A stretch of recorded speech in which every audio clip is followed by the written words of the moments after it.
Okay guys, I'm back with another video.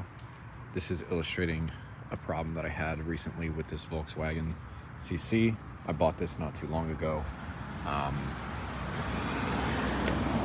have not had any issues with it engine-wise regarding those aspects. I did have a few different issues though. So in order to explain it a little further, this is pretty much the environment that it was occurring in. So when I'm driving this car with the windows down, there was a very noticeable amount of gasoline smell coming through while, ventilation was occurring. So with the windows up, there is not really, you can't smell the gasoline coming through. But with windows down, ventilation is happening, air is circulating throughout the car. There was the smell of gas. It's it was too strong to have windows down in the car. I had to keep them up. So I had looked under this portion of the seat. There is your fuel pump located right beneath it. There's a cover on top of it with wiring that connects into the top of the fuel pump. It's a specific model. The specific model that I ended up buying was from rockauto.com. You just go on there. It's a very simple, super easy to use website. It'll pretty much designate you to any part that you would ever need for your brand, model, make of your car.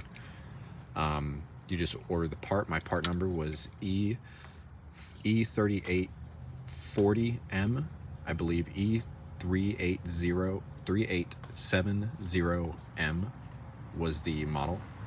And you're able to go on there. I replaced it. It was the brand was Ultra Power. So if that model number is slightly incorrect, I apologize. I'll edit that after this video is uploaded.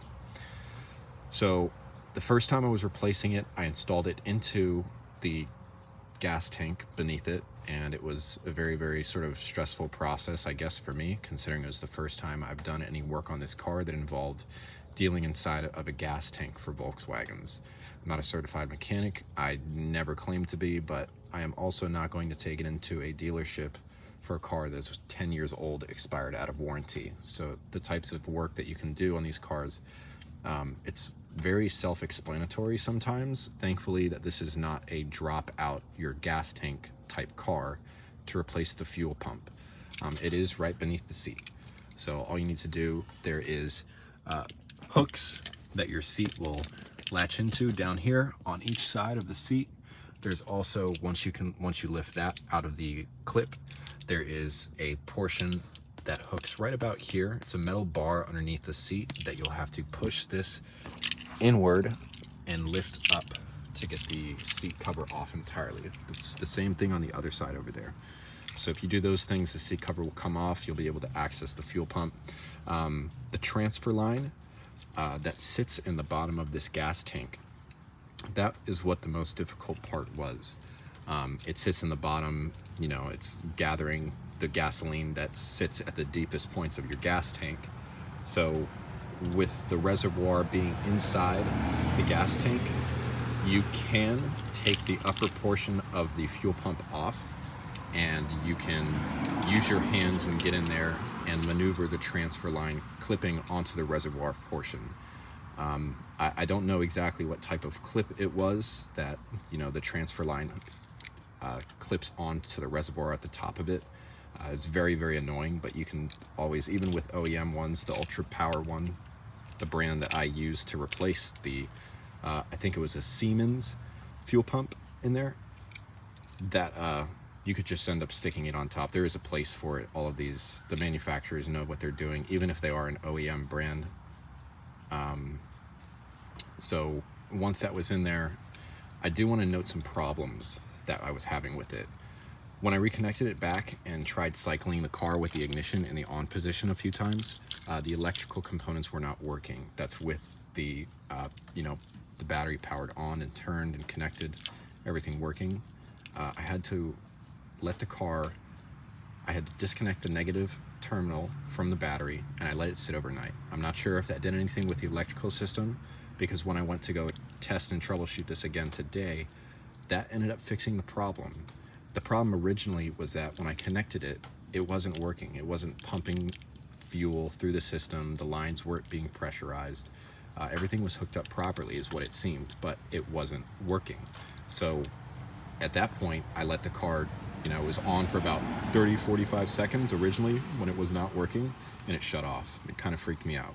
So I left it disconnected from the battery for, you know, 12, 16 hours. I don't know exactly how long it was. Let's say 24, just to be safe.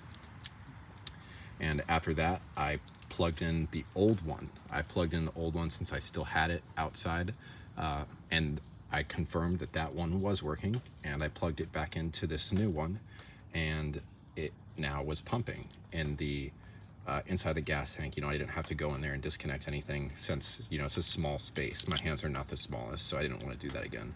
But I do just want to bring awareness to that in case some people are wondering, you know, why is this not pumping like immediately right when I go to replace the fuel pump? I'd say maybe give it a day for your power to be completely drained from the car. I'm not sure if there's something in the ECM module that recognizes the fuel pump. I do have a diagnostic toolkit that when I ran it after the fuel pump was not working, because I was like, what in the world's happening? It said that there was an error in the relay for the circuit of the fuel pump system. I believe that code was like P300700. If I'm not mistaken, I'll edit that in this video as well after I upload it. But that is a sign that you can definitely check. I removed the fuses on the side panel of the driver's side door. That would be, I think it was, for this year model of the car, it was the 28th fuse on the left side. And then there were a few others that I also removed while the battery was on to make sure, you know, if there was anything that could have been reset, I did it there. So just a heads up, if anybody's ever gonna need to try and replace a fuel pump on this type of car. This is the Volkswagen CC 2010 Luxury Edition. It is based off of, I believe, the B6 Passat. Please don't quote me on that. Again, if I'm wrong, I'll edit that after this video is uploaded. But I do believe that this is some information that you guys can take away with you.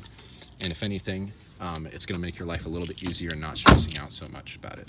So I hope you guys have a wonderful day. Enjoy yourselves.